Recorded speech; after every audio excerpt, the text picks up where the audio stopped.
처음에 막막하기만 했던 카페도 개업 3년차 넘어가니 익숙해지고 인터넷으로도 판매를 시작하니 매출 이익이 크게 늘어 요즘은 한 달에 순수익 700만 원에서 800만 원 정도 번답니다.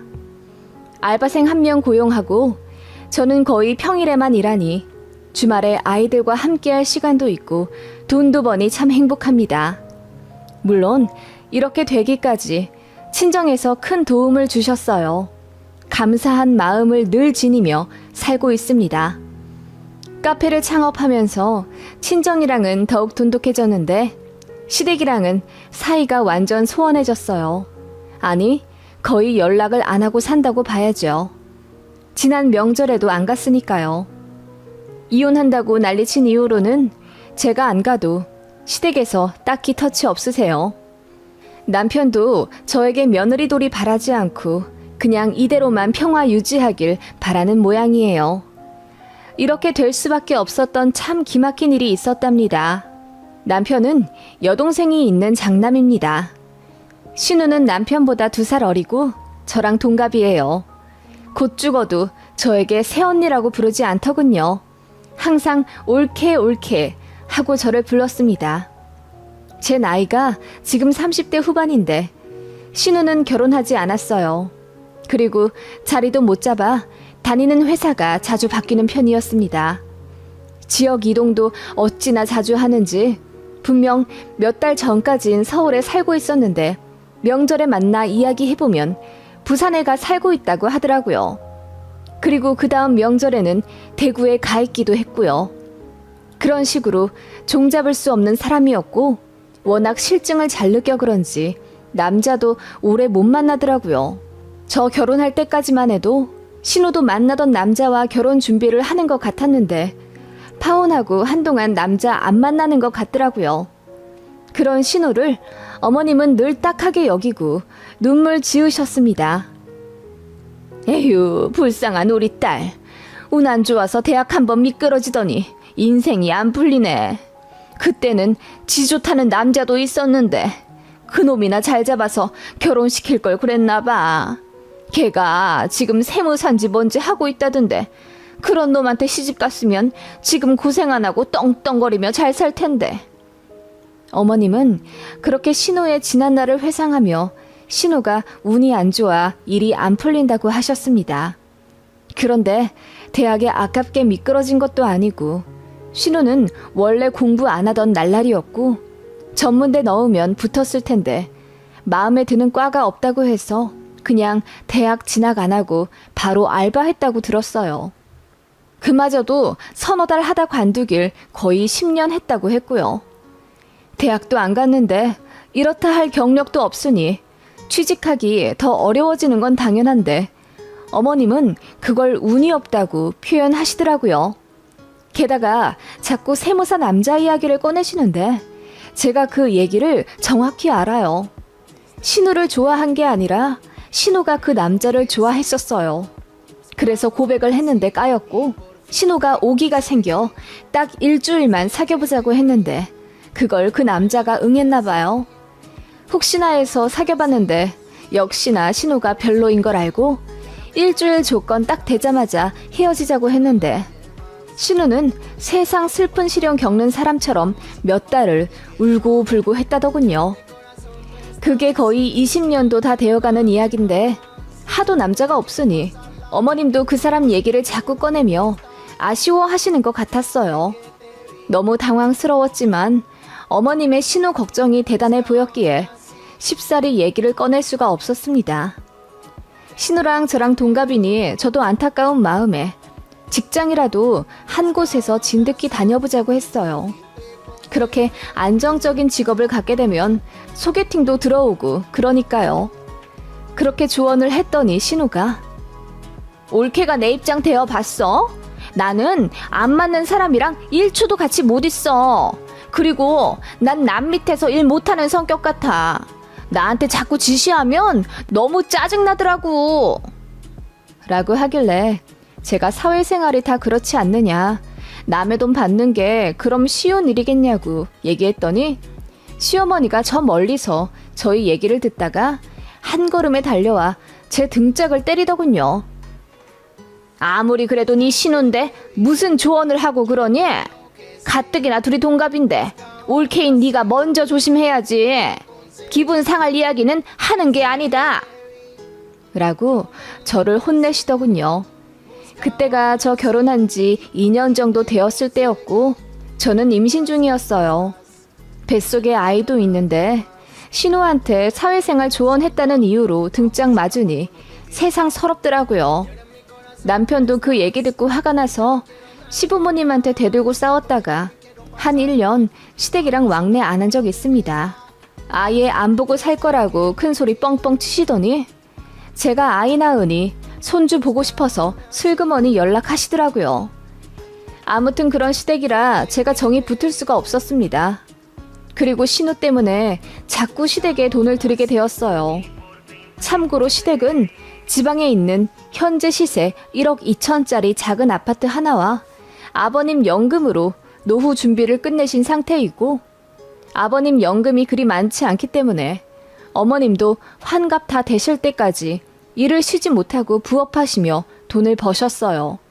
아마 어머님마저 일 관두시면 두 분이 연금으로 사셔야 하는데 200만 원도 안 되기 때문에 많이 아끼셔야 하거든요.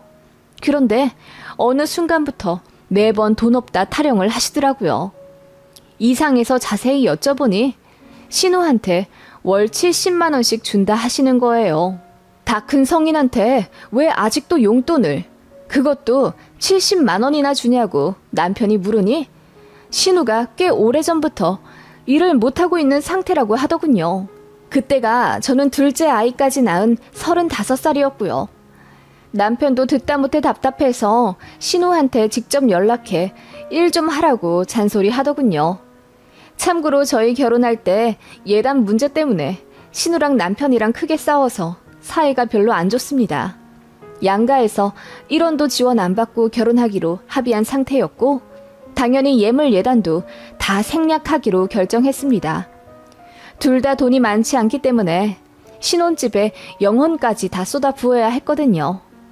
그런데 신우가 아무리 그래도 자기는 가방 하나는 받아야겠다며 난리를 쳤어요. 저는 말도 안 된다고 했죠. 돈 아끼려고 양가 부모님들한테도 뭐 안 드리고 저도 예물 예단 안 받고 결혼했는데 신우가 뭔데 가방을 받겠다고 난리인지요. 남편도 생각이 저랑 같았던지라 신우한테 말도 안 되는 소리 하지 말라고 했어요.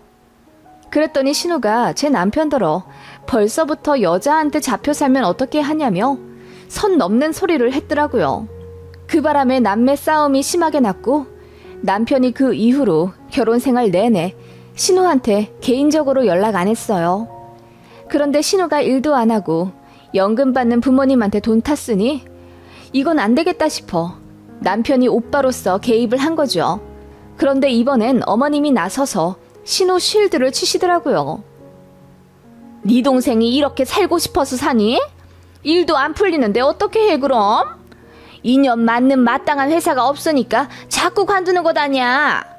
너는 오빠로서 네 동생한테 실질적으로 도움 준 적이 있기나 해? 용돈을 한번 줘봤어? 회사를 소개시켜줘봤어?